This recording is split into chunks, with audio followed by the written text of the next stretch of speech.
शुरू अल्लाह के नाम से और करोड़ हा दुरूद व सलाम मोहम्मद अरबी सल्लल्लाहु अलैहि वसल्लम और उनकी आल पर। मैं हूं डॉक्टर रऊफ़ राना और आप मेरा यूट्यूब चैनल देख रहे हैं। इस वीडियो में मैं डिस्कस करूंगा लेमनेट टैबलेट के मुतालिक। लेमनेट टैबलेट मिर्गी, बाइपोलर डिसऑर्डर, बाइपोलर डिप्रेशन के मर्ज़ में इस्तेमाल की जाती है। ये बुनियादी तौर पर साइकेट्रिक मेडिसन है।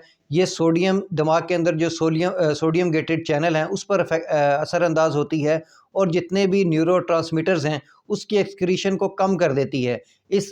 जो उसके अखराज को कम करने से जो मेम्ब्रेन है उसकी स्टेबिलिटी बढ़ जाती है, वो स्टेबल हो जाती है और इस स्टेबिलिटी को बढ़ने की वजह से मिर्गी के मर्ज़ में, बाइपोलर डिसऑर्डर में ख़ासी हद तक कम हो जाता है और वो मरीज़ स्टेबल रहता है। जैसे ये मिर्गी के मरीज़ उस वक़्त इनको मिर्गी का दौरा पड़ता है या वो बीमारी की कैफ़ियत में चलते हैं जब उनकी जो न्यूरॉन्स हैं वो स्टेबल ना रहे। इस दवाई के इस्तेमाल के साथ मुसलसल उनके जो न्यूरॉन्स हैं उनकी वो स्टेबल रहते हैं और उसकी स्टेबिलिटी कायम रहती है। अब बात करते हैं इसकी डोज़ के मुतालिक। इसकी डोज़ वेरी करती है। 100 mg से लेकर 200 mg तक इसकी डोज़ दी जा सकती है, लेकिन इसकी डोज़ वेरी ये करती है कि मरीज़ की कैफ़ियत को देखते हुए डोज़ वेरी करती है, उसके मर्ज़ की शिद्दत पे वेरी करती है। अगर मरीज़ कोई और अद्वियात इस्तेमाल कर रहा है जैसे कि एपिवाल हो गया या टेग्राल हो गया, उस सूरत में भी इसकी दवा जो है वो वेरी करती है।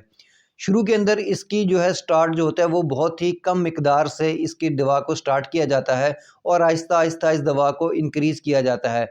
इसकी एक बड़ी वजह यह है कि बहुत से कुछ मरीज़ों को इस दवा के इस्तेमाल से एक सीरियस साइड इफ़ेक्ट हो सकता है, यानी कि उनके जिस्म के ऊपर रैशेज़ हो सकते हैं, उनकी स्किन के ऊपर बहुत से लाल लाल धब्बे पड़ सकते हैं। इसलिए स्टार्ट में इस दवा का बहुत ही मामूली सा इस्तेमाल किया जाता है, स्टार्ट बहुत ही लो डोज से किया जाता है और अगर देखा जाए कि ऐसा कोई साइड इफ़ेक्ट ज़ाहिर नहीं हुआ तो आहिस्ता आहिस्ता इस दवा की जो मिकदार है वो बढ़ा दी जाती है और मतलूबा मिकदार तक लाया जा सकता है।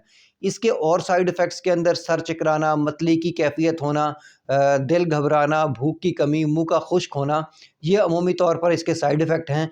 लेकिन इस दवा के इस्तेमाल के साथ साथ, वक्त के साथ साथ, ये साइड इफ़ेक्ट आहिस्ता आहिस्ता ख़त्म हो जाते हैं। अब हम बात करते हैं कि किन दवाओं के साथ इसका इंटरेक्शन होता है।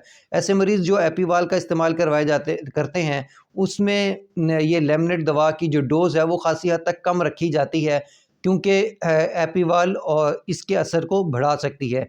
इसी तरह ऐसे लोग जो टेग्राल दवा का इस्तेमाल करते हैं या टेरल हो गई, सीज़ोनिल हो गई, इस दवा का इस्तेमाल करते हैं, उनमें इस दवा का जो है लेमनेट का जो इस्तेमाल है वो ज़्यादा किया जाता है, क्योंकि ये टेग्राल उस दवा की जो असर है उसको ख़ासा हद तक कम कर देता है।